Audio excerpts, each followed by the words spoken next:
is NDTV and you are watching NDTV Prime.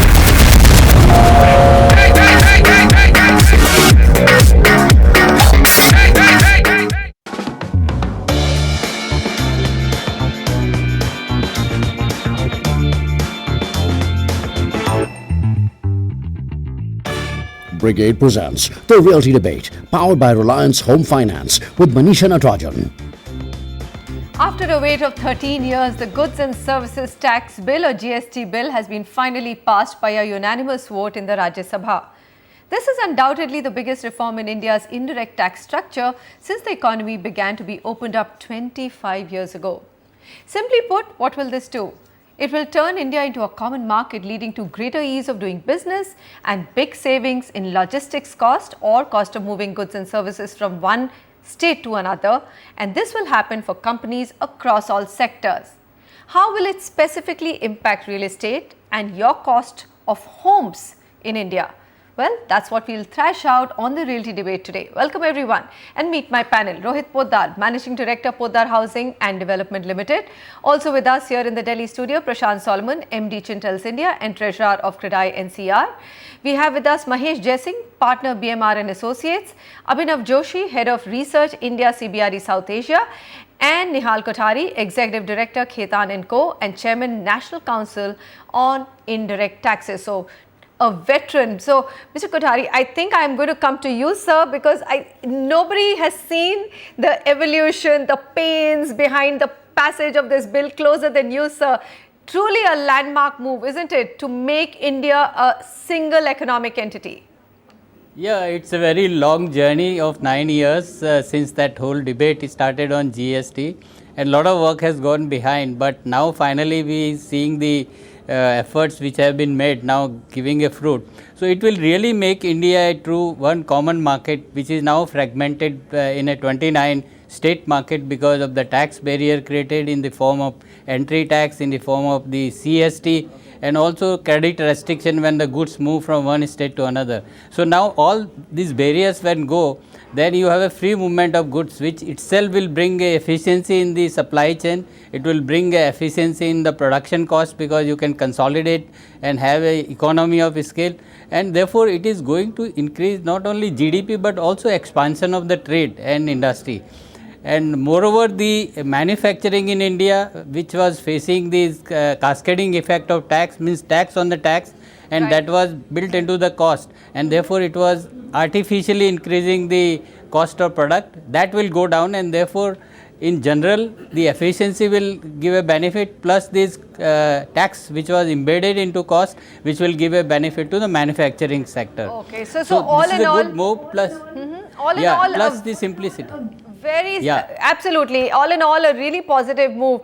I think, Mahesh Jaisingh, the big question that now everyone has started debating is the deadline of 1st April 2017, which the FM is very gung-ho about, doable, or is it wildly optimistic? I mean, already it's been less than 24 hours and we are hearing from several experts that, look, don't even expect it before maybe 2018, mid, late. There are all sorts of optimistic and pessimistic guesses. What do you think? Right. No, I think there is a lot of ground to cover. So there are really two aspects to the April 2017 deadline. One is from a legislative perspective.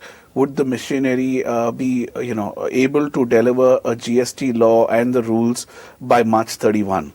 Give and take, there is a possibility that all of that may happen in nick of time by March. But the larger question is if we get the final GST bills and the rules and regulations only by January and February, is that really enough time for industry to gear itself up for this, like you said, the landmark reform and the one of its kind and the largest reform in indirect tax history? So I'm more skeptical on the latter rather than the ability of the government to put that together. Because from the government's end, if we recall about mid of June, we had a model GST law, which is pretty much out in the domain, but I think there's a lot of legislative grounds to be covered as well. So my bet would be April 17 is very tough. So you're saying that, where do you think is the biggest challenge, legislative or the operational procedures which need to be set up? And then of course there's consensus building. But if you were to take these three aspects and say that what would be harder, operational aspects or the legislative aspects? I think it's the operational aspects, because what has not caught as much attention in the last 24 hours and whenever GST gets debated is the impact of GST on the services sector. And services today is very simply taxed at one service tax for a pan-India operation of a company, and therefore one doesn't need to figure out where that particular service is performed within which state. But under GST, we're going to have a state level GST, and therefore it's a paradigm shift of taxation of services from a pan-India basis to a state level basis. So I think the operational challenge for service entities to be able to get there, even figure out what should be the right tax on a contract, should a contract be sliced and diced, these are things that they will take a lot of time. And also for product companies, while the law per se is not going to be very complicated to interpret, a lot of ground needs to be covered for them to be IT compliant, to be able to generate invoices in the format that the rules and regulations require, and for which I guess the industry clearly needs few months, if not more, to be able to have the final draft available for them to take implementation steps and do ERP changes and process changes. So absolutely. So first you need the final drafts, and then you need to start, complying your back offices and IT practices to it. Okay, now let's move our focus. This was the overview. Let's move the focus to real estate. Now, how will GST impact real estate? There are three components essentially to real estate if you see. One is land, which is what you will buy. Then there are under construction flats or property, which in India is also bought, both whether it's residential or commercial. And finally, there's a fully constructed house or a fully constructed commercial or office space that is also bought. So let's try and divide our discussion within these three parameters to keep it simple. So I'm going to start with land, and I think let's go to Abhinav. Abhinav, I'll go to the developers later because I'm sure they'll have a lot to say, but tell me, there's a lot of gray when it comes to land per se and GST. How will it get treated? I think, land is a very, very grey subject, as you rightly said. GST as overall as a legislation is very unclear on that front. It says more about completed properties and under construction properties, and because it tries to define real estate from the perspective of goods and services, and goods it defines as anything that's movable. So from that perspective, yes, there is lack of clarity. I think what the real estate sector is really expecting is government to move ahead and make some reforms and implement the land acquisition bill. I doubt that GST overall will have any big impact as far as land acquisition is concerned, which is a main concern of the real estate sector as of now. Okay. So land is a big question mark. We'll go step by step. Let's just stick to land. Rohit Poddar, right now when you acquire land for any project, you essentially just pay a stamp duty, isn't it? What are the kind of taxes that you pay on it, and what do you think is likely to happen?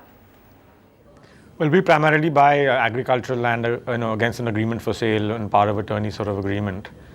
I don't actually foresee any change in that going forward. This FM has been very clear yesterday that stamp and registration will be over and above the GST amounts. So I don't think there'll be any significant change in how land is actually treated in the way we actually buy land. Okay. From a construction perspective, I think input costs will actually go down. But there are a lot of other issues that are there that, in a matter of this nature, that the devil's always in the detail. Okay. So we have to basically wait and see what the clarifications happen over the next few days, and then be aggressive as an industry to basically address those issues, so that we actually, it doesn't affect us or the home buyer in any way, shape or form adversely. They should actually save money. All right. I think there'll be maybe some sort of possibility of local municipalities raising taxes because they lose out on cess and other things like that. So maybe other taxes will actually go up, maybe in a creeping way over the next few years. So still not very clear. But Prashant Solomon, what do you think? I mean, there are these many arguments that I've read that by keeping land out of GST, and now that Rohit has said that, FM's clearly said that, you know, nothing will happen to land. It continues to be a state subject, and you will continue to pay the same stamp duty that you were earlier on it. So the one of the main ideas behind GST was to actually clean up the economy also of black money, and that's a big problem at the land level, isn't it? Yeah, I think that by introducing GST, it's a very positive step that our Parliament has taken in the right direction of making doing business in India very easy. And definitely by eliminating the multiple taxes that we have to pay as developers and in different industries as well, it is going to add a lot to transparency, which is a very good thing, and it will make compliance with taxes a lot easier. Okay. So definitely, I think, and another aspect is that people will be more open to paying taxes, and I think you're going to see a reduction in tax evasion as well, which also addresses what you just asked about the black money part. So I think, yes, overall it's a very positive step in the right direction. Particularly for land, do you think that it's okay for it to be outside of GST? Really, there was nothing that the government could have done? Well, you know, I don't know if there's anything that the government could have done or not, but definitely from the way I see it, GST is not going to have any impact whatsoever in terms of land. As we heard earlier, that the stamp duty part, which is one of the main taxes that is paid on land transactions, is also out of the ambit of GST, and stamp duty has not been subsumed along with the other taxes. So I don't think there's really, as of right now, any change in terms of acquisition of land or taxation for land. On that. Yeah. Okay. Mr. Nihal Kothari, now states obviously have wanted and want to keep land excluded from GST. But if I look at examples like Australia, Canada, Singapore, New Zealand, GST is applied on land, and they're also subject to other land transaction charges. My question to you is, will exclusion of land lead to cascading of taxes and increase in the cost? Is that a possibility? Yeah, initially when the discussion taken place in 13th Finance Commission, it was agreed that all taxes including stamp duty and a land transaction should be part of the GST. But later on government thought that it is not a right time, we should go in its phases, and therefore land and immovable property has been kept out of the GST. Now if you look at the Constitution Amendment Bill, there the entry relating to the stamp duty has been kept out. It means that it is going to continue. As far as the land valuation is concerned, see, while the Constitution is silent, what it says is that anything which is not goods is considered as a service. So whether the transaction in the land, whether it is a service, the draft GST bill which has been put for public discussion, where it says that the definition of service, which says that anything which is not goods other than the money transaction and an employee transaction, but includes the works contract, it is silent on the land. So unless the clarification come that land will be excluded either in the value of even the development contract, like the development contract it says that transaction value.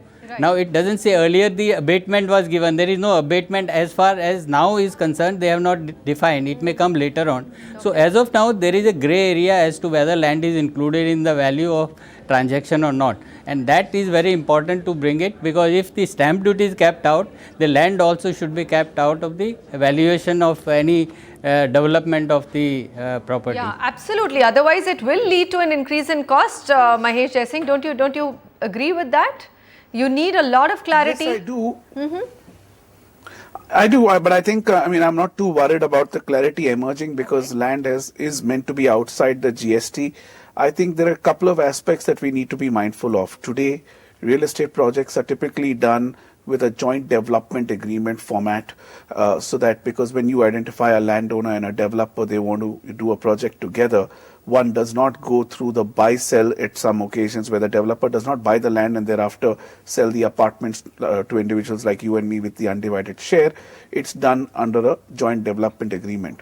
While there are business reasons for them to do so, taxes has also been one of the reasons in the past. And under GST as well, we will have the stamp duty going in parallel with the GST. So I would say that that's point one.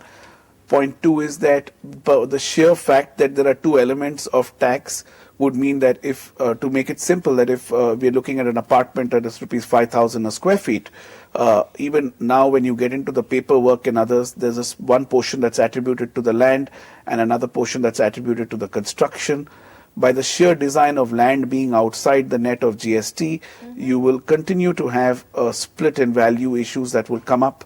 And also you will have joint development agreements again sort of being par on the course under GST as well. Okay, so it's a complicated issue. Rohit Podar, is it a concern for you, or you're comfortable with the fact that land's kept out of it? And I mean, so your taxation actually starts only, or GST starts affecting real estate only for under construction property? Because there I think a home buyer needs to pay right now both service tax and VAT. That's right. I mean, I think we're quite clear also on the subject that land should be kept out because of the fact also that you have an additional charge for stamp and registration of the flats as well, which, as Mr. Kothari said earlier, was actually originally a part of the GST conceptually, which now it's been kept out of. So I think that going forward, we're quite confident that land will be kept out of the purview, and that construction basically will be kept in, obviously. Alright, so Mahesh Jaising's already saying it's not such a big deal. I think Abhinav Joshi, come in here and tell me the biggest concern that I've been hearing from developers is that there's just too much taxation in real estate. I mean, taxes add up to almost 30 to 40% of a flat cost. Now, the larger question, because a lot of these nitty-gritties are fairly hard for a viewer to understand and get, I think the larger answer that they want is both on the behalf of the industry and for a buyer, will that tax burden get reduced, and will then that get passed on as maybe cheaper homes? You know, that entirely depends on the fine print and on the implementation of the bill, and more importantly, I think most importantly, on the exact rate that's decided. So as of now, all the indirect taxes put together, they come somewhere around 22 to 25%. So obviously the final GST rate has to be lower than that. Okay. In case that happens, then I think yes, in the longer term, we can see developers transferring some of their some of that advantage onto end users. But again, you know, entirely depends on what the final rate is, and that's, I think, across industries, which also includes real estate. So, you know, what we have been propagating and what, you know, we are in line with what the industry has been saying otherwise, and what's coming from the government is also that somewhere around 17 to 18% is something which is going to be within an acceptable range. Wow, 18% would be great. We are just hoping it doesn't go higher. Prashant Solomon, that's one of the big concerns, isn't it? I don't know whether the industry, real estate per se, is looking into it, but they're saying while long-term impact is all positive, but in the short term, GST could actually lead to inflationary pressures, and that's just not at all good for an industry which is struggling to sell homes at even or offload inventory at the current price levels. Yeah, I agree with you, Manisha. You know, there's another aspect that I would like to highlight here. See, in a real estate project, unlike other businesses, it's not only tax that a consumer or developer is paying extra. We take for example in Haryana, we have, it's not only the tax aspect, we have things like EDC, IDC, external development charge, and, you know, infrastructure development charges, which also play a very, which, you know, form a very large, significant percentage of the project cost. So just by having GST, it will not, I don't think it's going to significantly impact the cost of housing, because there are a lot of other type of expenditures that developers have to make in order to get a land, to get the government to provide proper infrastructure.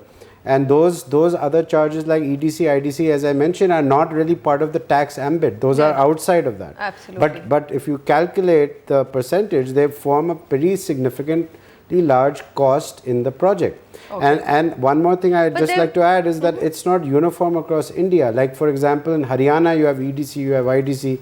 In Noida you have a totally different system. So, you know, it's not only GST, but they have to have some sort of a if you want real estate in particular to be a sort of a regulated industry, with proper pricing and proper price benchmarks all over the country, you have to introduce a system I think, for these Prashant other Solomon, things. You've as well. raised a very important point. So here you're talking about a unified market, but for real estate, it's not going to be applicable in the current status. I mean, GST is not going to make that happen. There's just too many different rules and regulations for real estate in every state. Mahesh Jaising, just if you could quickly sum up, what is it that the industry should be careful about as legislators are going to get together and really come out with a fine print?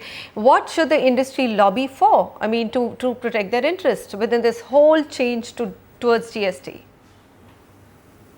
Yeah, I think what industry on the real estate sector should lobby for is there's a particular provision that says that the credit of construction related services will not be available against output leasing activity. So I'm moving away from residential to but looking at real estate as a whole, that today if you construct a mall and thereafter you're going to be leasing out the mall to occupants, the lease rentals will clearly attract a GST, but the current rules is taking sort of the old wine and the new bottle and not permitting a credit of construction related taxes against output lease rental taxes. Wow. So while GST is meant to be not a tax on tax, it's supposed to address a cascading effect. I would say from the real estate sector, our number one ask as an industry should be to allow a complete, pass through of taxes, even if it is for construction of an immobile property that's subsequently leased out. I think that's the biggest issue for the sector. Abhinav, you agree? That's the big highlight? Yeah, I kind of agree with that. But for me, a bigger concern is the overall rate again. What they decide, yes. Where? You think 18% is comfortable? I mean, obviously it's then bringing it down from its current 22%, but do you think 18 would be possible? Because one is hearing more in terms of keeping it to 20%. I mean, let's ask Mr. Kothari. Mr. Kothari, where do you think it will settle, the fine print on rate? I think it is between 18 and 20. I don't think it will be more than 20. It could be more, probably the standard rate could be 18%. But there are certain products on which they have to have a lower rate, which is like food product and all essential item. So therefore, rate below 18% is not feasible. But there is a lot of pressure on the government to keep the rate low so that there is no inflationary impact. But for real estate, if we look at, if it is a priority sector and the government says that they have to provide a housing to all by a certain year, in that case they have to look at in a totality, as what has been mentioned, not only just GST but other taxes and levies which has to be considered, and then they have to be treated on that basis and have a tax total tax implication on that and decide the policy direction. Fair enough. Rohit Poddar, final word to you, because yes, as Mr. Kothari says, if the government is serious about meeting its objective of affordable housing for everyone in India, it goes way beyond GST, doesn't it? Yes. Also remember that other than GST, like I mentioned earlier, you have a significant loss of taxes in Mumbai in particular, from octroi and things of that nature, which will be difficult to make up from a local body perspective. So I think there will be a significant chance of them increasing other taxes to basically make up for this loss. And these are the charges that have to be factored into costing as well, right? So for example, you have open land tax, which is under dispute. I mean, the whole plethora of charges that basically are currently being paid, which the industry is contesting. And most such charges may come up in the future, and they may actually creep up over the next few years if bodies actually can't seem to meet their bills. There was debate yesterday actually, once the GST bill was being passed, about whether local bodies can become more sort of self-sufficient and issue bonds and things of that nature. But I think the efficiency of these local bodies will now be under greater scrutiny, and rightly so. Well, it's clear that the sector which is aligned with more than 250 other sectors will definitely enjoy the indirect impact, and hopefully that impact will be positive. The direct impact of GST, though, as our panelists have said, will only be known once you have that rate or a finger on that rate. I'm going to thank all my panelists here. Rohit Poddar, thank you very much. Prashant Solomon, pleasure to have you with me. Mahesh Jaising, Abhinav Joshi and Nihal Kothari. Thank you so much, gentlemen, for being here. I'm going to wrap out here. GST, interesting times ahead. Well, excitement, really. The world is right now looking at India, bringing in money to India. This is one of the growing economies, and this was a big hurdle to be crossed. And hopefully, the legislators will get it right, states will come on board, and the operational issues will get sorted out. Thank you so much for joining me. Goodbye.